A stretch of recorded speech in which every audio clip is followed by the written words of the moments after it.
You're listening to People and Profit, a podcast that focuses on elevating humanity through business, sponsored by Conscious Capitalism, Arizona. And now, let's hear from our hosts, Jeremy and Sarah.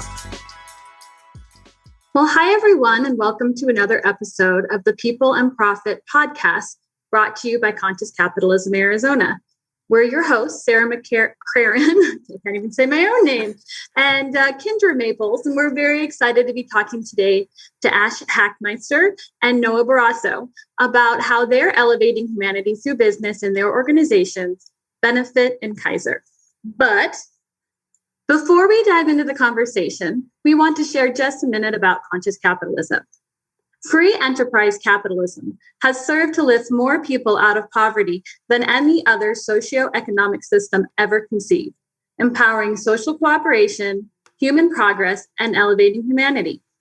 Good business is the answer to many of the global issues facing humankind, and that is what we're going to dive into on this show. Conscious capitalism is a global movement with over 50 chapters across the world that is on a mission to recapture the truth about good business, and that it is all about doing good for your stakeholders and creating higher purpose for your organization, a purpose that will benefit everyone. Our Arizona chapter is focused on highlighting the amazing businesses and leaders in our state who are pursuing higher purpose and consciously creating value for all. If you want to find out more about conscious capitalism and the Arizona chapter, visit ccarizona.org. So on that note, let's jump into our conversation. Kendra, tell us more about our guests. Yeah. Hello, Sarah. I'm excited to have these guys on today. So as you mentioned, we have Ash Hachmeister, the CEO of Benefit, and we have Noah Barrasso, the founding member of Kaiser. Benefit is reimagining the workplace. They deliver new ways for high-growth companies to win talent and elevate human potential. By bringing clarity, creativity, and strategy to organizations, they help leaders make the sense of the confusion and overwhelm that comes with traditional approaches in benefits planning.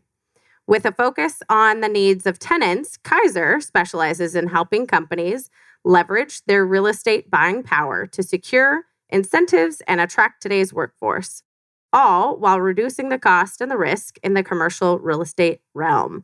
So I'm really excited to have you guys on because your companies and the conversations are definitely going to blend and, kind of support each other with what you guys do. What we want to do is actually start with you guys just telling a little bit. I mean, I read a little blurb, but I want to hear from you guys. We want to hear really what are you doing and what's your company about. So Ash, I'm going to start with you just because you're sitting next to me. All right. Thanks, Kendra.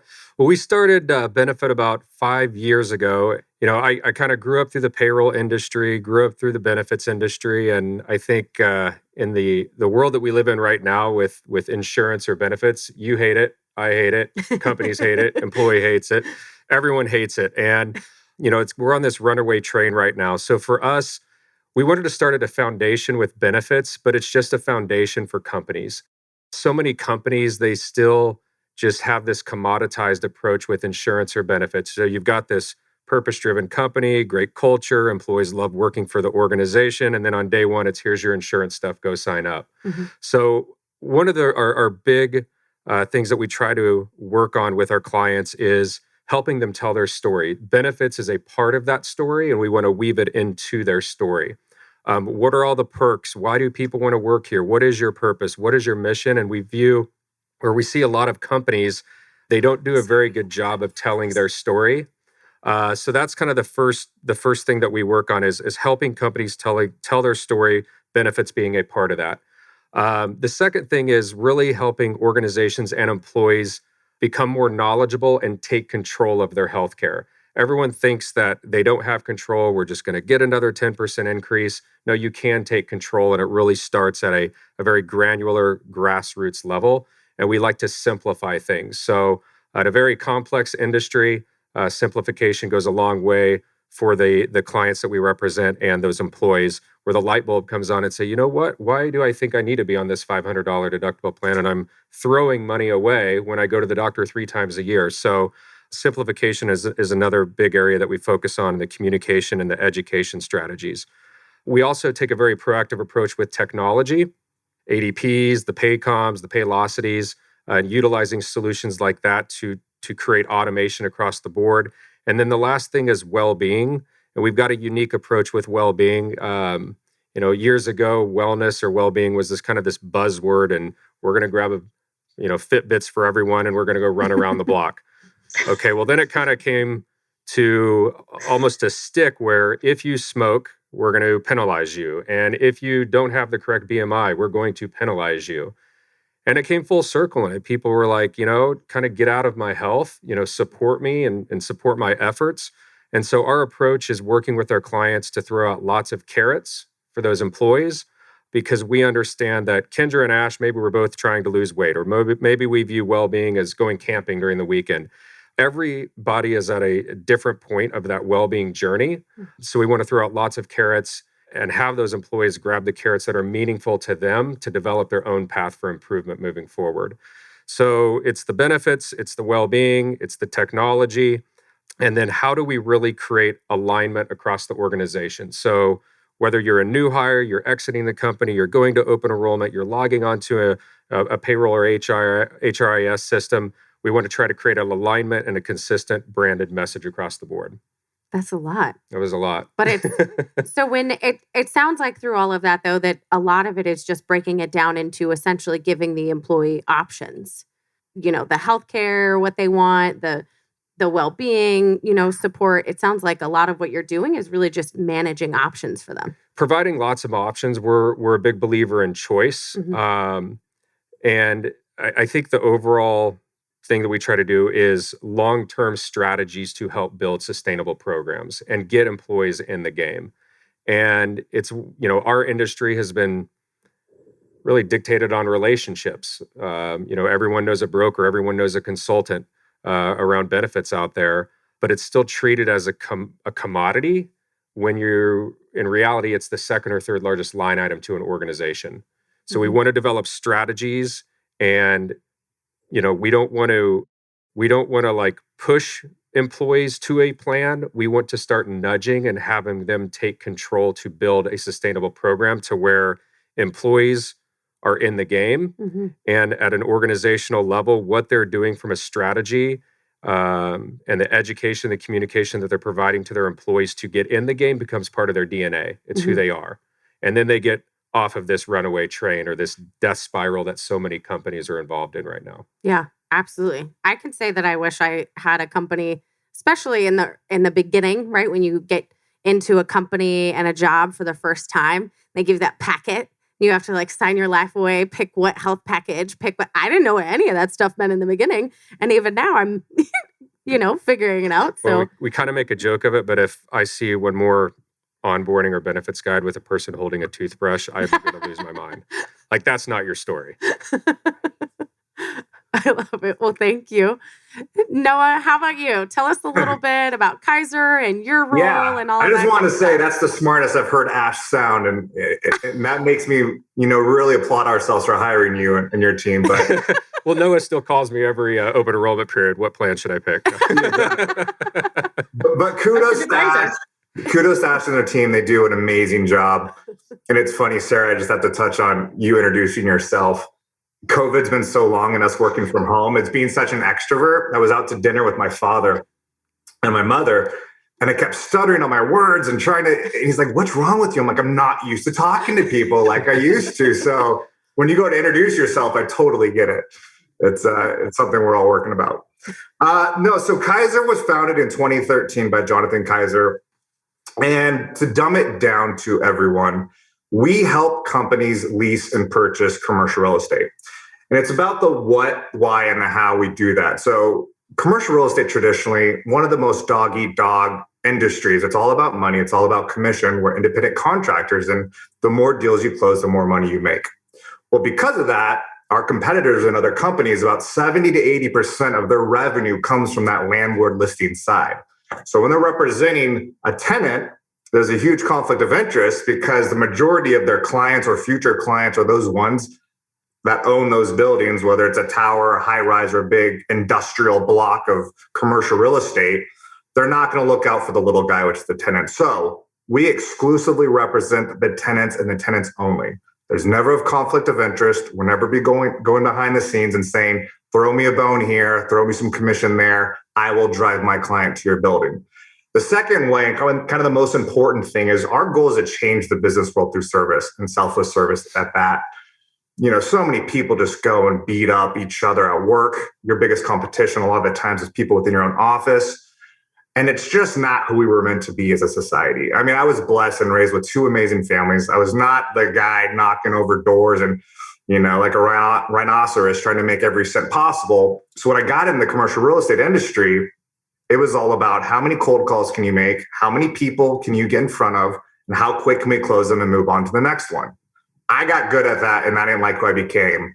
Fast forward, I met Jonathan Kaiser, who recruited me over at Kaiser, and he enrolled me. And it's so funny when I tell this story now, it ages me because so many people haven't seen Jerry Maguire, but I had my Jerry Maguire moment where I said, I'm going to go with this little guy because I believe what he's building and what he's creating.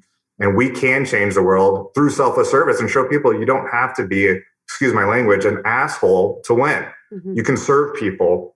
So we're 100% referral. We don't do the cold calling, and we make sure we're not just space shoppers when it comes to commercial real estate. We really look at the human capital side of things and say, who's thriving, especially right now? Like, who's good at working at home and who's not? Well, who says they are? We actually have data that we can use, data science behind that, and say who's going to succeed at home and who's not. And then flexibility, right? 2 years ago, you just signed a big deal. You're kind of in trouble right now. We want to make sure we're helping those people, not just for the base of a commission, but what kind of flexibility can we create within that organization so they can have options for if something like this does happen. And these things do happen. I mean, look at 08, 09, 2010. And now we're kind of seeing it again. And a lot of people are going home and working from the office part-time, but mostly at home. So we're helping people navigate that. But we're all about service. We're all about helping each other. We're one giant team. And it's all about planting and farming versus, just going out and shooting and eating what you kill. Our goal is to help people if we can on the real estate side. What else can we help you with? What kind of introductions can we make for you? I just think people really take the personableness out of business, and they're one way at work. And when they go home and kiss their spouses and, their siblings at night, whatever that looks like, it's a different world. And we try to marry the two together. So that's kind of my long-winded voice, but we've been Inc. fastest growing company 3 years in a row. Jonathan's released a bestseller book. You don't have to be ruthless to win. So people get this; it resonates with people, and kind of like my partner over here said, it is commoditized, and it's something that's not sexy. It's something people don't want to deal with, and it's kind of okay. Our lease is coming up. Who's going to screw us the least? And our goal is to change that and put the trust back into that and say, listen, we're here to help you, help your organization. And if we can, we will. Noah, I have been in the Kaiser office through a conscious capitalism event. And just recently we had Jonathan Kaiser on one of our, I think, conscious business journey events. So anyway, I know a little bit about Kaiser and, the story. But in reading the information that you sent to us and also listening to what you said, I've heard two things different that I had never heard about Kaiser before. And one of them, and of course, assuming I'm interpreting this information correctly, but one of them is, I think I read something about how you're focusing also on the use. So when you're marrying up or finding the right place, the right space for, a tenant, someone that you're, representing, you're not just looking at like square footage and, how many bathrooms does it have and that sort of thing. You're looking at, who is this company and what sort of space is going to bring that out? And then one other thing you said that kind of goes right along with that is I kind of like, I heard you say in some ways you look at that in a way that your clients may not, and then you're able to advise them and bring them to see things that maybe they weren't aware of when they, started their search. So I don't know, am I close or what? Yeah, what do you think about that? Yeah, right on. Right, you hit it right on the head. So we are fortunate to have one of the top experts in the human capital side. Okay, not real estate.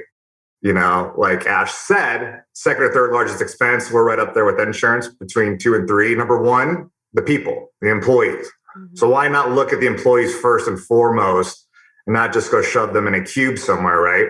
So when we start creating an atmosphere, we look at, well, how does so-and-so function? Are you going to put your engineers right next to a bunch of salespeople? That would it's like going to a zoo. You wouldn't put a penguin in a lion's den, right? That just doesn't make sense. It's creating an ecosystem for people to thrive. One of my business partners, he is not good at sitting next to me and hearing me talk loud all day. That just doesn't make sense. So if you see that from a standpoint or from ahead of time, and you actually create a space where, you either have parts where you can collaborate, you have places where people can focus, put their heads down. If you put marketing in front of a bunch of salespeople that come and tap them on their shoulder all the time, and I think I read somewhere, I think 45 minutes of uninterrupted work is better than 2 hours of interrupted work, right? If people are just constantly tapping on you and say, hey, I need this, I need that, to get back in the groove is much, much harder to do. So, we say we're not space finders, as in if someone just says, hey, we need 10,000, 20,000 square feet in Tempe, what do you have for us? That's not what we do. We take a step back and say, let's talk to you. Let's create a team within your organization, usually someone who represents the employees. The employees like to feel a part of it. It's a part of a culture that they help on the decision making. Obviously, the finance person, whether it's a CFO or the CEO. And we start creating a team and saying, okay, well, what are we looking for? What is your culture? How do we make sure this space reflects what that culture is? How do we make sure that people within that space are thriving from a business standpoint, right? If you have that one person, that bad apple, interrupting the people with their head down, that can be very, very detrimental when it comes to business development and business growth. So we take a step back, look at humans first, look at the people first, and then start creating a strategy and a plan around that to let that company and that space thrive. Because space can be much more than just a place where people work. It can be a marketing tool. It can be so many. I'm not going to go down that whole rabbit hole, but so many other things. So it's important, especially in these times right now, when people start going back into the office. Well, what does that space look like? What's your identity now? Are you just going to say, let's just put everyone 6 feet apart? Is that the best way to do it? Maybe, maybe not. But there are steps necessary to take before you do that. And not every shoe fits, right? Every company is different. And I think right now, a lot of people are just looking for the Facebooks and the Amazons of the world to be the first ones to jump ship and say, we're going to do it this way and we'll all follow. Ash, I don't know if you guys have seen that from the insurance side, but it's again, just because you're a tech company, just because you're a warehouse manufacturer company, doesn't mean what the big guy or, the big gorilla is doing doesn't mean that's necessarily true for your organization. And Noah, he helped us with our spot, and I think he hit it right on the head. We saw the spot, we're like, this is us. This is what we're about. And I mean, knowing not only the clients that we work with, but the talent that we're trying to attack. And like our space, it speaks for itself. It recruits talent. And that's big for us because we've got a very small but tight-knit team. Finding that right person is really, really important for us as we continue to grow. The space is awesome, speaks for itself, but we've got a very open team, and Kaiser and Noah have gotten to know us even better over the years. So he kind of thinks like us, and he's like, this is it. It was it. Yeah. But both of these companies align together. And, Noah, you said it's part of the culture of the company. But I think a lot of companies don't see that physical space as something that's reflective of their culture, when it really is. That changes the dynamic of the people and where they're sitting, and how, you wrote up an article about WebPT and their space too. Another one of those areas that influences and supports their company culture. And I feel like a lot of companies don't realize that in the beginning. And then, you bring both of your companies out, you're changing the way that things are happening. You're supporting, and I'm going to backtrack again. Noah, you mentioned that, this is something that people are kind of figuring out, and they're joining this idea of being innovative when it comes to commercial real estate, being supportive of the client. But I think it's still something that companies are learning. And Ash, the same thing with you. You guys are changing something that is kind of boring, right? And you're developing and you're being innovative with your companies. How does that even, we've heard the story about Jonathan Kaiser, but Ash, with you, how did this start with you looking at, okay, this is a boring thing that everyone has to go through and everyone has to do, but how can we change and how can we be innovative in this process so that, Noah, like you said, then it becomes that rolling thing that other companies join on. Hey, they did it. I'm going to join on too. So Ash, where does all of this even begin with that? Yeah, a great question. I think it's just been embodied in me for a long, long time. And it started with me because we were talking about earlier coming to school at ASU, and I did an internship back in Kansas City, and I was making $15 an hour in my internship. Come out here looking for a new internship. I could go run a company. I could run a Fortune 500 company. Arrogant 18-year-old, and I was interviewing for other internships. And kind of the person that I looked up to from a business standpoint was Herb Kelleher, the founder and CEO of Southwest Airlines. Built on culture. Everyone knows the Southwest Airlines story, built on love. And reading their books, he was just an idol of mine. So I had interviewed out for an internship here with Southwest Airlines, and they ended up extending an offer. And I said, well, how much does it pay? And they're like, it doesn't pay anything. And I ended up taking that job and still have lifelong friends from that internship. But I think that's really the catalyst of my approach in payroll and HR and benefits, that you're impacting every single employee. And, Southwest Airlines kind of credo is you treat your employees right, the rest takes care of itself. You don't have to worry about your customers. You don't have to worry about the vendors. I mean, I think they hit that on the head and got it right. So that's just been something that's always embodied me, that it isn't this just throw this insurance or benefits out there. It's like, this can impact people's lives. There's a better way in an industry that has been very, very archaic, very tough to navigate, very slow moving. There's a lot of boxes, and people are in these boxes, and I've always been outside the box to try to disrupt. Doesn't mean I'm always right, but that's our role, is to go in and change the perception of what people have just been accustomed to for so long. And they'll know their employees better than we ever will, but it's our role is to really challenge what's in place, try to develop a path for improvement. And they can say, Ash, that's the stupidest thing I've ever heard. It's not going to work here. But that's our role. We're not just going to come here, place your insurance, see you on the golf course, and come back with a 20% increase next year for your renewal. Because it's very, very similar to the commercial real estate places, that there are some good people in our industry. There's some bad people in this industry just looking to make a buck. But yeah, that's, I guess, to answer your question, it's just been something that's always been a part of me. And, there's a better way. And at the end of the day, it starts with employees for all of these organizations. I saw something, and I think, Ash, it was something that came from you about changing, the cost center related to benefits into like a power center. And I have an accounting background. So you guys have both talked about, the P&L and, what's in the top, 3 lines of expenses. And you also both mentioned that people, of course, is so yes, insurance and benefits, and yes, space and rent, but people kind of coming above that. And then I think also about, the idea of changing from a cost center to a power center, and then bringing that into conscious capitalism, which is referred to more and more as stakeholder capitalism, or at least that's another, term that people are using, which I actually even heard like in like a mainstream, news report the other day, stakeholder capitalism. And I was like, oh, that's cool. But in any case, I think those all fit together because, again, from accountant's perspective, we used to think of things as profit centers and cost centers. And the cost centers were all the things that just, you had to suck up, all they did was, reduce you got money coming out of a profit center, and these cost centers are just reducing your profit. So you're always focused on, minimizing your cost centers.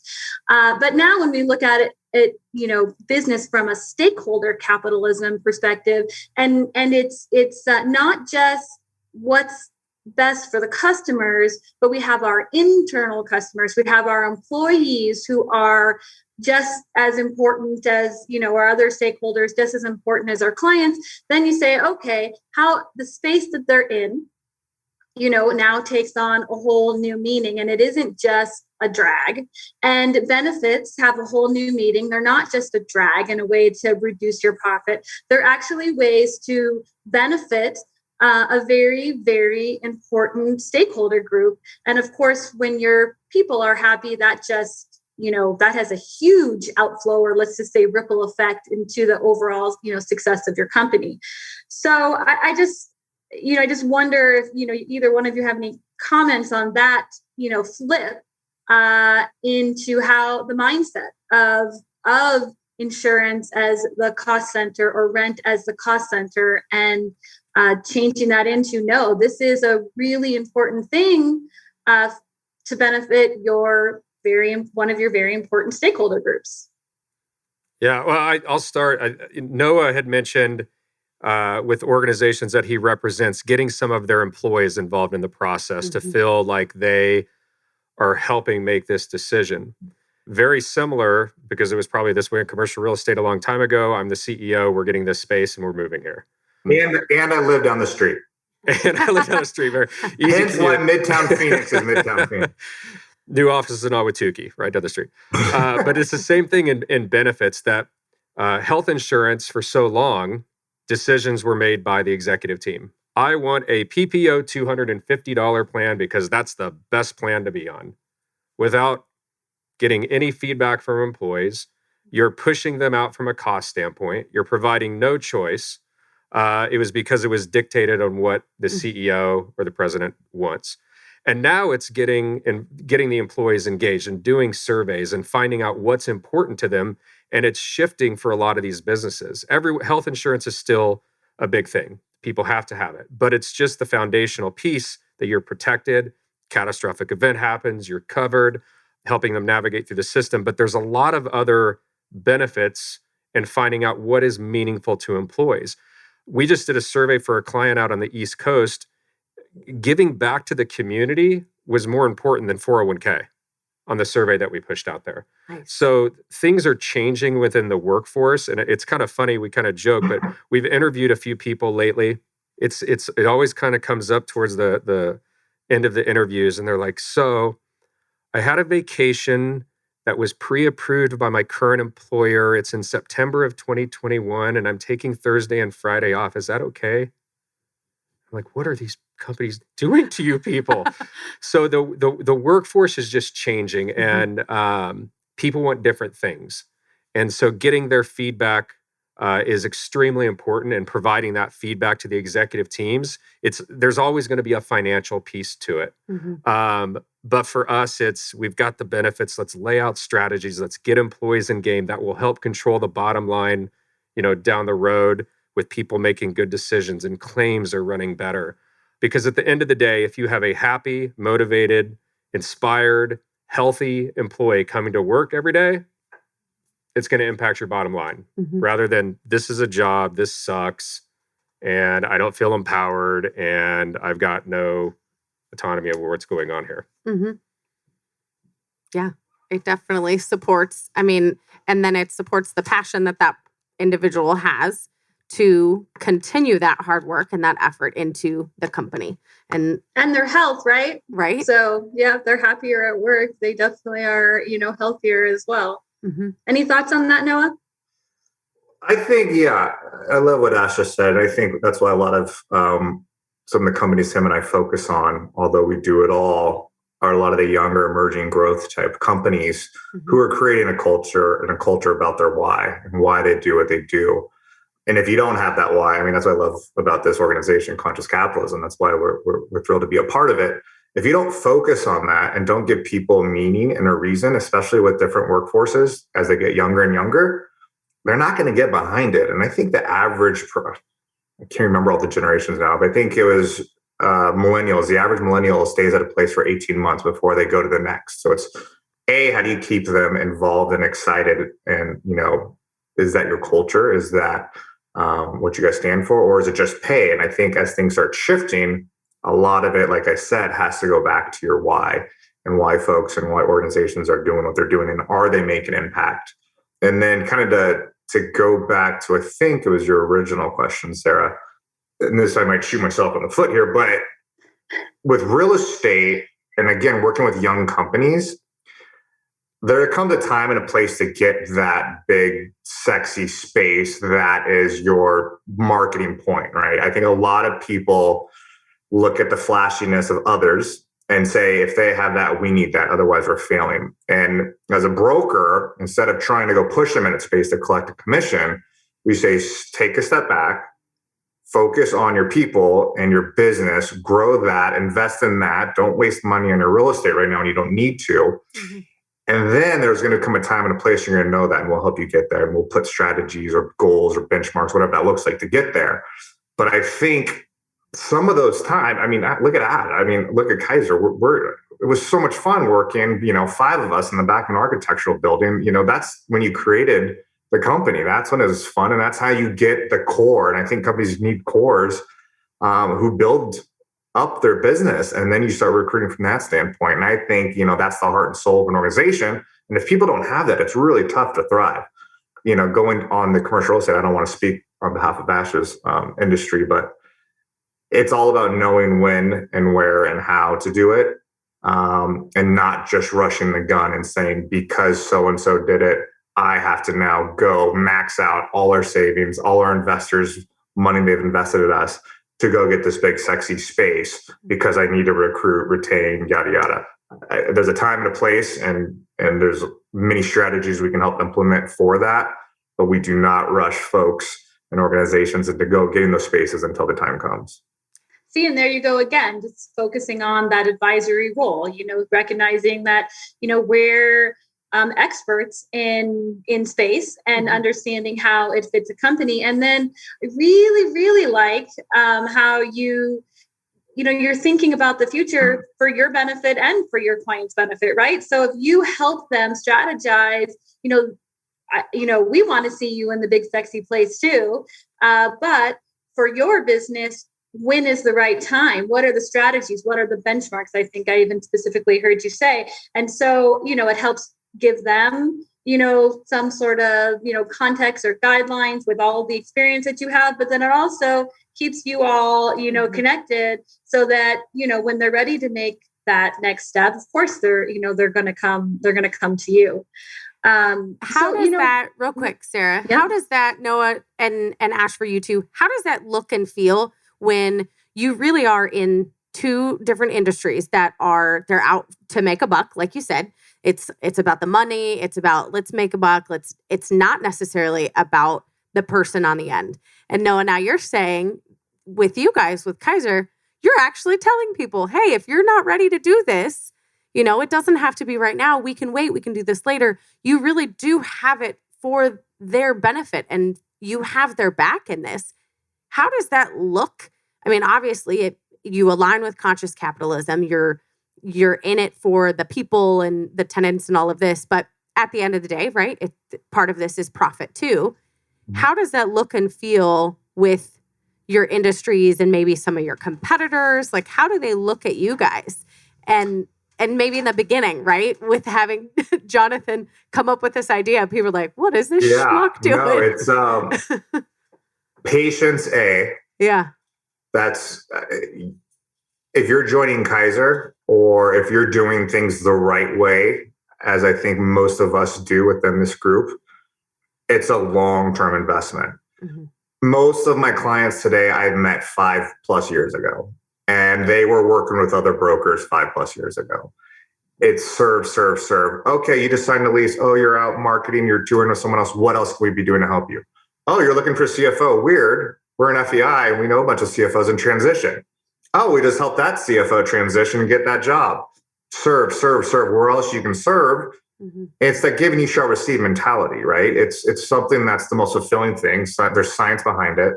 And you can go to bed at night knowing you're doing well. And it helps you avoid cycles, right? If I cold call, every blind squirrel finds a nut, that saying, right? I might have made that deal that helps my year. Well, when next year I got to start all over again. And I probably screwed the other person over, so they don't want to work with me again. So then I got to find someone else. Mm-hmm. Versus, again, going back to that farming versus hunting, planting all those seeds. There's nothing I love more when someone says, no is bugging me. I don't need a broker, blah, blah, blah. And then I continue to serve them. And then they lose that job. And guess who the first person it is that they call? It's usually me. And then I go help them find a job. And you can't take it you can't take it personally when someone says no. Traditional brokers, and not all, again, like Ash, I have many dear friends in the industry that are in competing brokerage shops. We just do things different. It's tough to say, well, we're just going to keep working with you. We're not going to say screw you because you didn't hire us. But if you look at it truly as how can I just genuinely serve this person, that's when it's really the cool time to show and shine. And I think that's what we do that separates us. It's serving after no. You know what I mean? It's tough to do. Doesn't pay the bills today, but in the long term, and if it does in the long term, that's okay, right? Because maybe their VP of finance goes in and starts their own company and they remember me from serving. Or it just helps me feel better because I helped someone without anything coming back to me. So, and yes, there's the capitalism part of conscious capitalism. We want to make as much money as we can, but we want to do it by helping people grow and become the best businesses they can, and doing it, finding the right space, making sure we negotiate the best terms available, creating crazy, weird strategies that help them get to those numbers that other people aren't able to. Just because 20 or 30 people down the street got market rates and got screwed because someone told them that's what market is, doesn't mean that we're going to go off of market and we're going to be sure we create the leverage necessary to get them below market. So it all comes back around. And I think at the end of the day, it's just who we are as a company. And there's been people that haven't stayed at Kaiser and they weren't the right fits, and that's okay. And we hope them the best too. And there's some organizations we don't work with anymore because there might have been a huge chunk of cash for a commission, but we just didn't align right. And that's okay too. So, we're picky about who we hire or who we allow to hire us just as much as people are picky about who they use for whether it's insurance or commercial brokerage. Mm-hmm. Yeah. And the service is independent, right? So the business relationship and the desire to serve are separate. So that's instead of where they're usually pretty tightly connected. So I think that is one thing, that I've heard that from Jonathan Kaiser as well. Serve, serve, serve, serve. And you just don't hear that. You hear a lot about, customer service and, loving your customers, but just, serving with the faith that, not that, I don't even think even that it will come back to you, but just that that's the right thing and everything will be okay, So, selfless service is the most selfish thing you can do to help your business, if that makes sense. Being a selfless server is very good for business, and you're doing that for the right reasons. And it's a different approach, though. It's, back to the original question. It does not happen overnight. It doesn't happen in a year. It doesn't happen in 2 years. It takes a long time. But once that happens, it's a lot of trusted people that, Ash, you can probably echo this. There is so little loyalty and trust in our industry. Yep. 1 second you're working with someone, the next second they're out with someone else. And we don't want those clients. We want people we've gotten to know over the years and those people we build trust with. Because you could spend we are commission. I don't have a salary. And so you spend a lot of time getting just rocked, for lack of a better word, by someone who's just kind of using you to get market knowledge for someone else. So it goes both ways. And we like to work with folks that resonate with who we are and who we are as a company. And it's very almost identical in our industry as well. It's having that servant mentality. And Noah and I have got some really good friends in the community out there, and we hear it all the time. Hey, do you know a CFO? Or I'm looking for this. And, we'll ping each other to try to support these clients, or not even clients, prospects as well, support their efforts wherever we can. And as Noah mentioned, sometimes it happens, and sometimes it might happen down the road, and sometimes it doesn't happen at all. Mm-hmm. And I'm okay either way. It's very similar stories to Noah that, in our industry, maybe there's a CEO that's best friends with Ash, the broker, and I don't care what value they bring, I'm never changing. Well, that HR director moves on to a new company. And again, like Noah, we get a call because we've established that relationship and help support their efforts wherever that we can, even outside of benefits. If they need a commercial real estate person, Noah Barrasso got a great one. So there you go. So very, very similar. And I think that's why, not only is Kaiser a client, And Noah's helped our organization. I think it's why Noah and I've been so like-minded is that we're always out there trying to help people. Yeah, And because of your award-winning brew. And the award-winning brew, Yep. What's that? And then I want to ask this question. What's that? Noah, we only have 15 minutes left. Ash, if we had to start all over, that's all you'd want to talk about is your world-renowned brewing techniques. Ooh. He makes really good beer. We could do another podcast on this. Don't worry, we'll follow up. Brewing up business. There you go. Brewing up. Oh, I love it. Ooh, we have a new.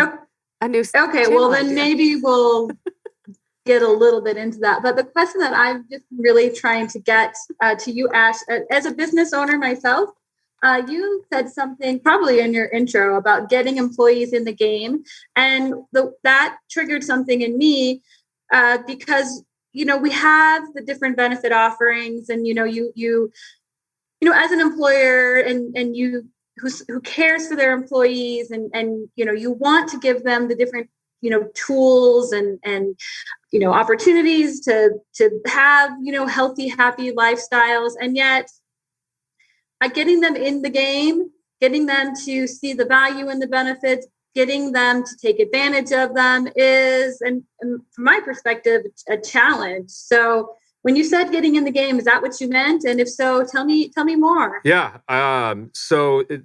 As I mentioned earlier, this is a very, very complex industry, and there's a lot of disruptive ideas and companies that are out there right now. But is there really a light at the end of the tunnel right now? I don't know.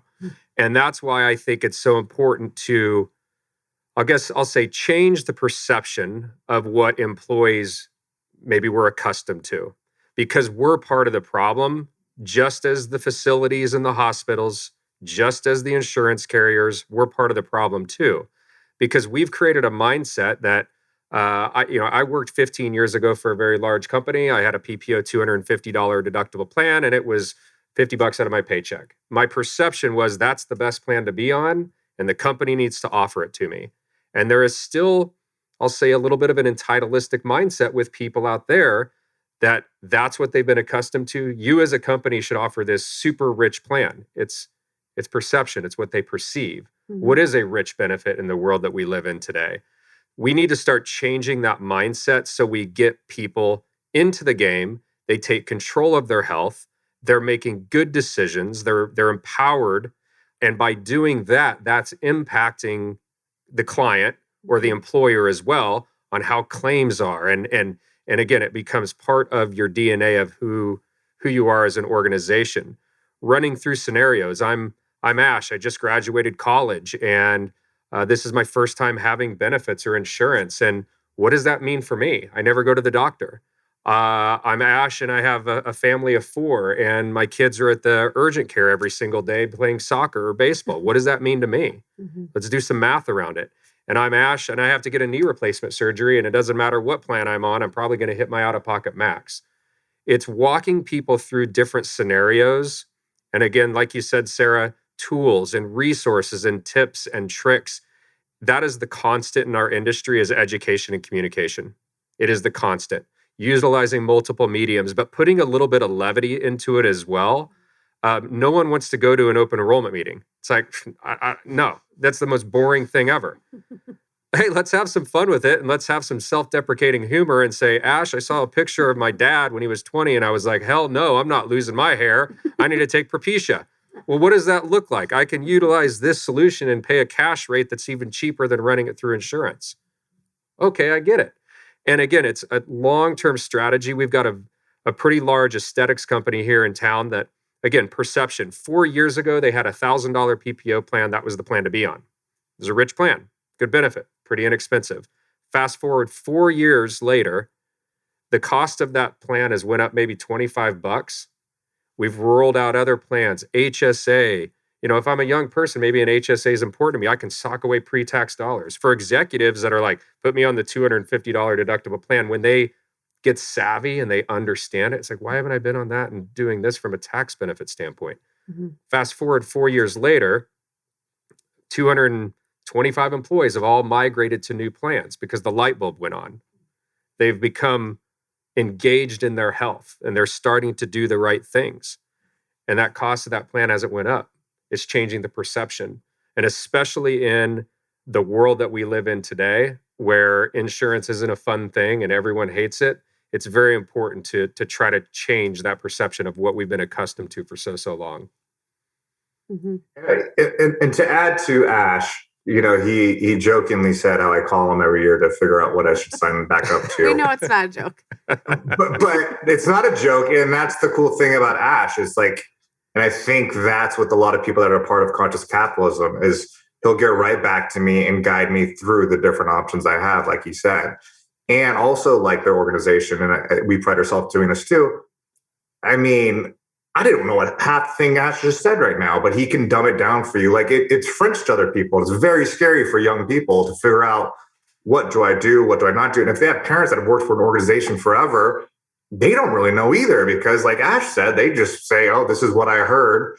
But now you start having options and stuff. So there's a lot of times in our industries when it comes to whether it's insurance, taxes, commercial real estate, where it can get really big and scary. And you just say yes because you don't want to look like the idiot in the room. Mm-hmm. And then you sign up for something you have no idea what you just signed up for. What I think is really cool about what Ash and people at Kaiser do is we simplify it and make sure to ask and give people the opportunity to say, I don't get what you're saying. Please walk me through this. And it's very easy to get very, very confused. And like he said, it's changing and how there are different options now and people need to know all those. And instead of just signing your life away or here, go sign the 7-year deal. I know you're a 24-year entrepreneur that just got a $20 million check from your venture capital firm, but you just signed a 7-year deal that I barely even read through. And now you're screwed because COVID hit and you have a personal guarantee on it and all this other stuff. And well, there goes your company's probably going to go bankrupt now. That's things that I think good advisors, we are commoditized. And I think that's what separates a good quote unquote broker / consultant from others is making sure people know their options, explain it in a very simple form where people understand what they're getting involved with. Noah and I both hate the word broker, and it's synonymous in our industry. Yeah. We're not brokers. Yeah. Tenant advisor.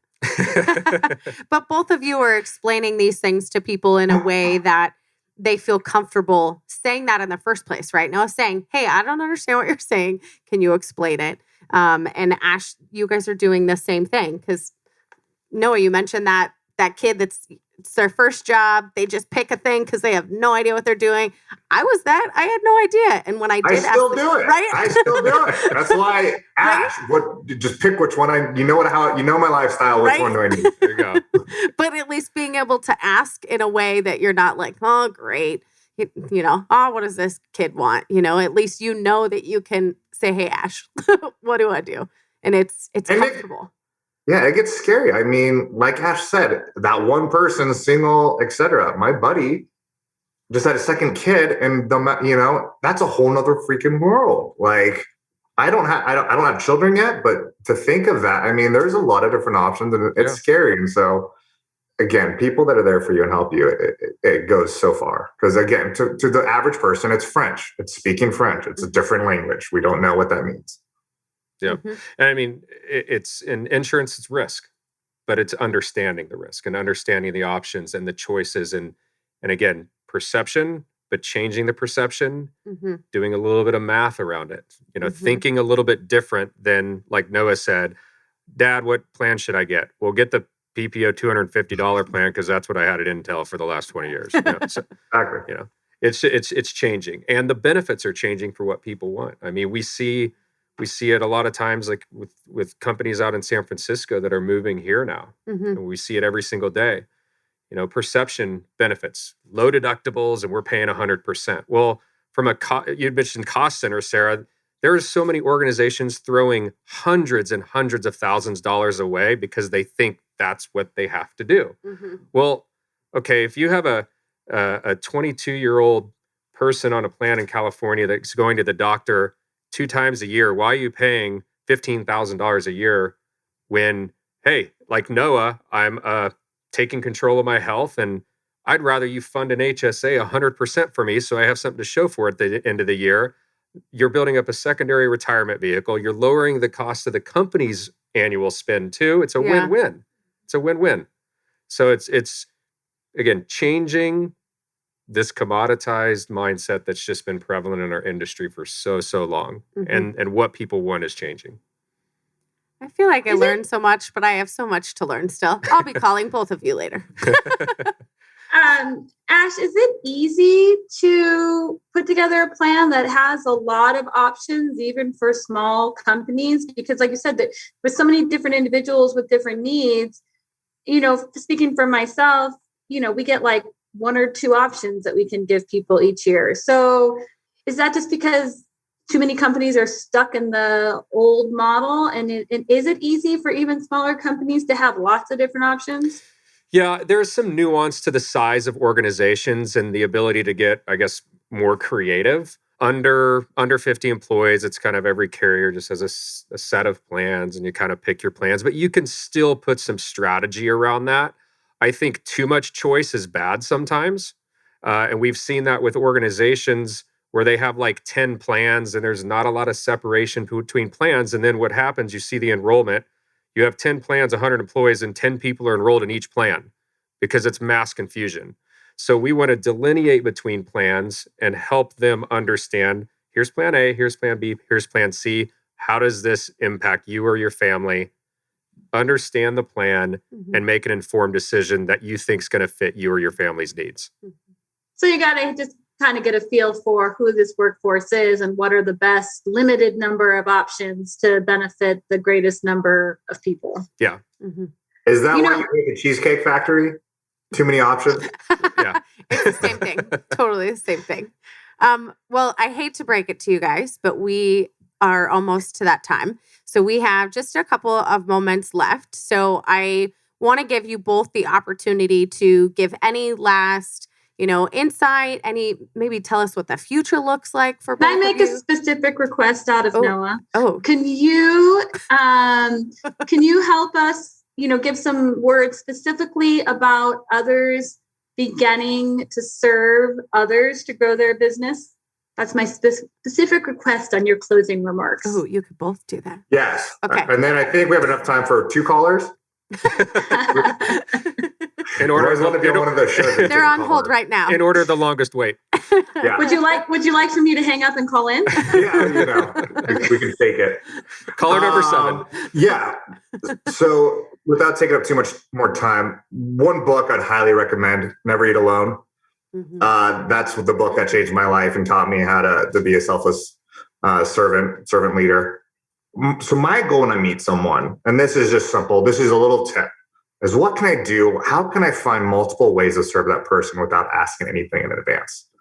Whether that's figuring out what their favorite baseball team and find them a little pin to shoot them over, or, hey, we're new to town and we were trying to figure out where to go to dinner Friday night, and you just spend an hour finding them and making them an amazing email that shoots them and sends them all the cool places where they're located and what your favorite thing is on the menu. Little things like that. A, it's fun. B, you went above and beyond for them to pick out dinner on a Friday night, whatever that looks like. I personally like to have a personal touch with people, so it's not business related. However, we do many things there's so many times I've looked at, actually, I'm not going to go down that path because I want to not get in trouble with anyone. But on a service side, it is very, very important it's like Christmas, right? We're at an age now where I can't wait till what Santa brings me. You want to see the kids' joy when they open up their Christmas gifts and all that fun stuff. So to me, if I can have a lasting impression on someone, whether it's only one moment we had because I served them in some kind of way, they're going to remember that. And that's the goal is how did I have some kind of personal effect on that individual that they'll go, that Noah person, he didn't have to do that, but he did. And he asked nothing in return. That was pretty cool. So that's where I would start. Yeah. Each time you meet someone, find one way to serve them. Yeah. And I mean, almost identical to us as well is we're here to see, how we can help, if we can help. And if we can't right now, that's cool. And if I can help you in other parts of your business, great. In both of our industries, I think Noah, as well as myself, rapport, developing relationships is important. But I have always said, don't let a relationship get in the way of business progress. And I think at the end of the day, Noah and myself, we want to see our clients that we represent progress their business. Mm-hmm. And I think that in both of our industries, there are brokers out there where relationships do get in the way. So yeah, very similar to Noah, that we're here to help and support their efforts wherever we can. And I do the same thing of trying to, connect with people. Funny, he's become a very good friend, but a CFO here in town. I found out he was from Alaska and grew up in not a town, a village. And I found someone that I knew in this village and made the connection. And he's like, I got to meet this guy. Like, how in the heck? So it's doing little things like Noah said that create a lasting impact. But it's also non-threatening. Mm-hmm. I think that's a really big thing for us in our approach, that we're not going to say, we can save you 20% and blah, blah, blah, blah. We all get that stuff every single day from LinkedIn. We kind of make a joke of it, in our industry, that in a sea of blue logos, we're pink. And, there's so many companies out there founded in 1964 with $10 billion in revenue with 40,000 associates. So you're telling me you were founded in 1962, you're better than them? Like, no. So it's just having a different approach. I think Kaiser's done that. It's something we strive to do as well. And at the end of the day, it's supporting our clients and having that servant mentality and trying to help. Yeah, I love that. Well, thank you guys. Before we have Sarah wrap everything up, can you just let everybody know how they can find you and get in touch with either one of you? #Noah. Right? My Instagram's #Noah or noahbarrasso.com, but our company's Kaiser.com, KEYSER.com. I'm N Barrasso at Kaiser.com. And just a quick note I want to share, the last thing about kind of commercial real estate. Right now, it's been tough, obviously, for the last year. And I think a lot of people are struggling. There's been a lot of vacancies, a lot of higher rents being paid with no one utilizing those spaces. And it's really hurt people on the financial level. I just want to let everyone know there are options. Just because so-and-so doesn't think there is, or some other broker told you, there's no better time than now to be a tenant in commercial real estate. Landlords are really starting to get hit hard. There's a lot of negotiation and leverage power you can implement, and there's opportunities to be had. Do not think just because someone told you that you don't have options. And trust me, everyone feels the pain. We're all feeling it. It's the one positive that comes out of this huge pandemic is we're all in this together. Mm-hmm. But just know you do have options, and you're not stuck with just, I got to keep paying this thing until we move back into the office. So I just wanted to leave that on the real estate side. That was a good one. Thank you. And then Ash, how can they find you? Yeah, so our website is www.benefit, BENI.FIT. So there's no .com, a little bit of a unique domain name. And email is ash@benefit, BENI.FIT. Awesome. Thank you, guys. Well, thank you so much to both of you. It's been another great conversation. You made my week. Hopefully we got enough, good feeling here to last the whole week, probably much longer than that. On the conscious capitalism side, a couple of things that are coming up. We have another installation in our business activation series this Wednesday at noon. And then the Wednesday after that, we're doing a conscious business learning with Heidi Janinga of WebPT. Always great to hear her story. So go to the ccarizona.org website and register from there. And last thing for the next time we get together, we want to get more information on the Best in Brews, I think it was. Yeah, so you don't want to leave that out. And then whatever, Noah, you were about to say that you said, oh, I don't want to go there because I don't want to get in trouble. I want to know what that That's going to be another podcast. Don't worry. Next. Yeah. Thank you, everybody. Yep. Thank you. Appreciate it. Thank you for listening to People in Profit, where we showcase the businesses that are elevating humanity through their work, right here in Arizona.